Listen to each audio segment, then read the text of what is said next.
With this month of February being the topic of superhero stuff, I figured I'd talk about something that's also superhero related, but not entirely either of these two. On this channel, I like to talk about a variety of things in terms of entertainment, and the one that seems to pop up a lot is Disney related topics, and this is one of them. I like to talk about The Incredibles, mostly because there's a third one that's coming out in either 2026 or 2027, as announced in D23. And I like to talk about The Incredibles just for a moment. The Incredibles seems to be everyone's favorite animated film from Pixar, or just favorite animated films in general. And I do like this film a lot. It's a great film in their lineup, and it's unique in its own way. The film has a lot of interesting content and use of dialogue that you wouldn't normally see in animation, especially in family entertainment, like talks of a boring lifestyle in the workplace, having to hide yourself away just for the safety of others, sometimes even talks of suicide. That was in the beginning of the film. There was a guy that jumped off a building just to kill himself, and then Mr. Incredible takes it upon himself to save the guy, but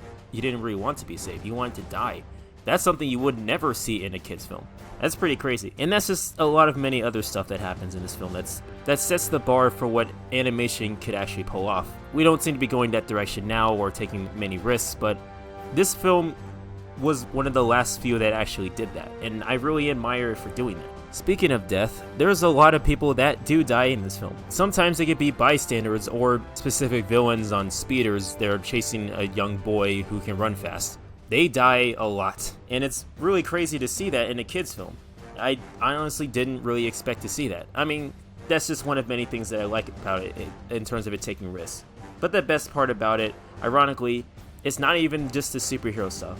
It's the family trying to act as normal people. But it gives us an idea as to who these people are and why we should care about them. Because how incredibly well written they are, it allows us to see how they are as people and how great chemistry they have as a family. Writer and director Brad Bird's previous experience with writing for The Simpsons definitely reflects on how these characters are shown. It really gives us a cool idea as to how these people can thrive in a family-based sense, and it's even better to see them in the superhero sense as well. But I bet Brad Bird even knew he had to start off small by just simply focusing on the family aspect first, minus the dad choking out the son like they did with Bart and Homer, but my point still stands. With all these awesome elements put into the film and put into good use, it allows us, the audience, to be invested in these moments, big or small, making this one of the best Pixar films ever distributed. But then, the chance of a potential franchise had pretty much disappeared along with Brad Bird as he went on to making other film projects over the last 12 years before the sequel. We weren't really given a certain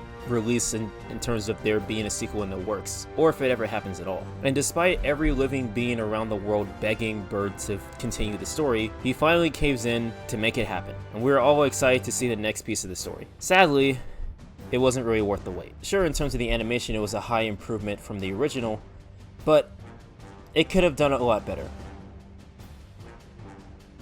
It seems as though they kept everything the same as they did in the first movie, almost as if they were trying to just keep things at a status quo of some kind, and it's kind of strange because I felt like having them grow up would be the next best step in the story on its own, especially after waiting for so long. It would be cool to see the characters grow up, but again, they kept it exactly the same, and that limits a lot of potential possibilities of what could have been the greatest sequel of all time. But instead, we just got the bare minimum. What's stranger about the sequel is that I would think that there was a reason why the kids should grow up, and that there was no reason why you shouldn't take that opportunity and it would basically write them in a corner. But what surprised me even the most is that Brad Bird did have a reason, and the reason is even stupider as to why it never happened. This is what he says. So if you age them up, then they're just powers, and that's not interesting.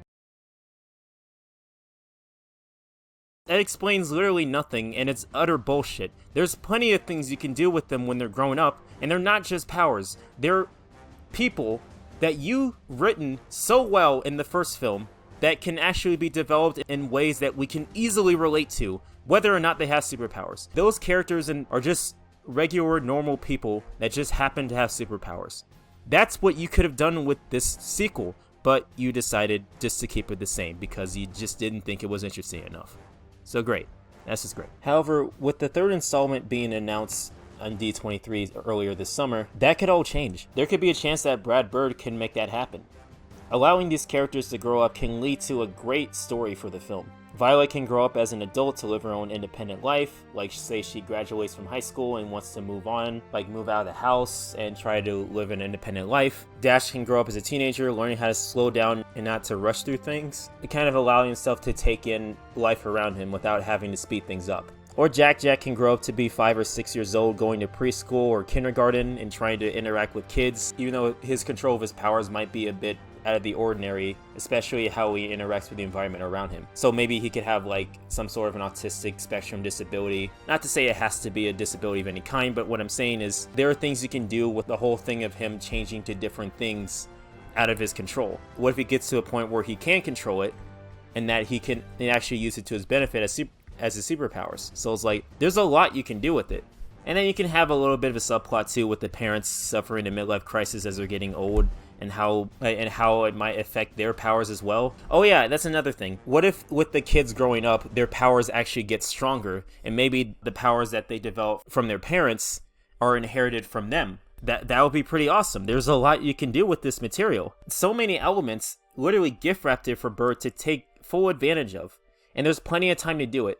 The movie hasn't come out yet. It's probably still in the works right now. At least I hope it is. I would rather him take his time with this awesome movie that could be probably one of the greatest of all time, and not just rush it to make a due date, because I would really love to see all of this happen. I really hope he takes the opportunity to make this sequel happen in the greatest way possible. But if he doesn't, and we just get the bare minimum, then we'll just have another boring sequel like we had the last time. And that would really be a shame if that would happen.